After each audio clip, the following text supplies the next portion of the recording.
Captain Cold is upon us, and Barry has a non-crush. It is time for episode 4 of Flash Chat, and I am here with my guest, Brian Brown again, CEO, Board of the Nerd Online, and this is Andy Smith.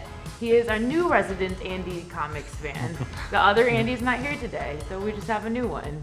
Hello, Andy. Hey. Hi, guys. Hi. So, Thanks for having us. out of 5, you're welcome. Out of 5, what would you give this episode? 5 being the best. I'd give it a 4. A 4?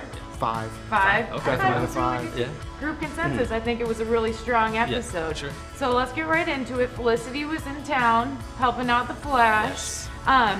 I was wondering if you think that Felicity is part of Wells' grand plan for everything. Yes. Yes. Elaborate some. Because he knew so much about her past and Yeah. said that he'd been watching her for a while. So yeah, I think he was watching her from the future. probably. Yes. What do you think? Definitely. The fact that he knew so much about her, and that also led me to believe, and I tweeted this last night, does Wells know who the Arrow is? Yes, he did tweet that. I think he did. And I don't really think Barry was really good about keeping that any sort of secret. Yes, I didn't either. And Yeah. I thought it was, well, either he was trying to kind of let them know, yeah, I do Right. know, but I'm not going to say it. Right. What did you think about that? I think he, it's a secret to everybody except for Wells. Yes. Right. Everyone else is all impressed and everything about it, but yeah, he knows more than he's letting on. That's been obvious from the beginning. He's kind of omniscient. Yes. Scary. He's like the grand puppeteer of everything. Yeah. So Leonard Snart, Captain Cold was the villain. How'd you think Wentworth Miller did? I think he did great. Yeah. I'm a big Captain Cold fan anyway. I'm glad they went with the classic blue parka instead of the hipster Captain Cold from the New 52. So yeah, I thought he did great. Hipster Captain. That reminds me of Gareth on Walking Dead. Hipster. Or future barista Captain Cold.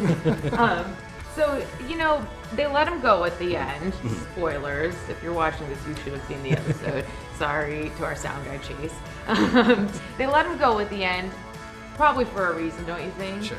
And he was building up the rogues we kind of saw at the end. Right. Who do you think that was? Heatwave. Yeah, and isn't that the other guy from Prison Break that is playing Heatwave? It's Dominic something? Dominic Purcell. Yes, something like I that? think Yeah. that's his name. Yeah, so that sounds cool. And then more casting news. They've got the Vampire Diaries alum Melise Jow. I think that's how you say her name. Is Linda Park coming up in some future episodes. Let's go into Sketchy Wells. My favorite. Somebody caught on the hashtag Sketchy Wells. I Nice. saw. I used it twice last Good night. job. I want everyone to. Just every day. So there's this specific scene where he grabbed Cisco, and after Cisco had saved Barry with the vacuum, ray gun, he said, never do something like that again. I thought there was much more to it. Right. What did you guys think? Yeah, and I think that played a lot into Cisco kind of seeing a little bit of a darker side of Wells to maybe say, this isn't somebody I can totally trust. Yeah, I thought it gave a lot more depth to Cisco's character. Absolutely. Yeah, if he's, he seems like he's been all fun and games, but in the meanwhile, he's been actually, just in case this guy turns out to be weird or sketchy, gonna make this gun.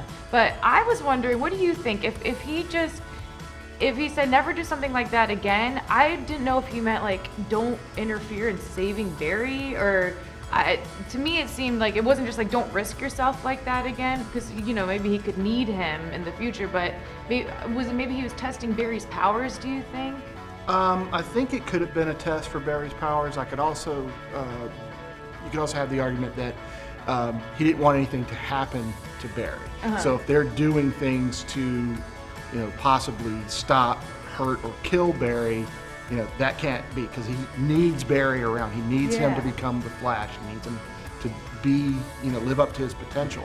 Yeah. So if they're doing anything to be counterproductive to that, he's got an agenda that's going to ruin his agenda. Yeah. So you could tell he had that spark of anger, Yeah. that darkness that we'd only seen a couple of times, and usually when you see it, he kills somebody. So luckily he didn't kill Cisco. Yeah, and Cisco's got to be all part of that master plan too. I just thought we'll see more with that. Something's going to happen there, I think something's going to happen with Cisco and Wells butting heads. Do you guys agree? Or Yeah, I think so. Yeah. I think there's definitely conflict Yeah. between the two of them. I agree. The next episode they showed, well, actually, this wasn't in the trailer for the next episode, but there's, it's Plastique, and that's a female villain. Are you guys excited to see a female villain? Sure. I am, kind of. Yeah. I just think it would be neat. I like all the new ones they introduced. Did you guys have a favorite scene from tonight's episode? Felicity's black dress, does that count? Oh, that does count. People were loving the black dress all over the blogs. Did you have, other than the Felicity's black dress? I going to another Barry and Felicity scene, the scene on the train. Oh, I know, that was a I like cute that a lot. scene. I liked that one. And I thought Felicity was kind of a good, I don't know, she was like the moral compass for the episode. Like, she kind of kept Barry grounded on, you know, like, I mean, she really could have, it seemed like she has a crush on him, but she was, they were both recognized that, hey, we shouldn't date. But maybe they will. Who knows? They had that little kiss. Sorry, audio guy. Well, we all know that ultimately they can't end up together because it's not written that way in the comic book, folks. So it'll be a nice, transition until him and Iris get together. Yeah, I wonder when that will happen. They had some good funny scenes with Joe and Eddie Thawne in this episode. I thought it was some good character development. Well, you like the black dress, you like the scene with Felicity. I like the whole thing. If you want to see some more great scenes, stay tuned tonight for Arrow at 8. And you always have a recap usually on wordofthenerd.com. Yes, I do a review every week. We do Flash and we do Arrow as well as a bunch of other shows. So tune into that website and then tune into the news at 10 because Andy's right. directing it. Yeah. And that is all for today's Flash Chat. Bye, everyone. See ya.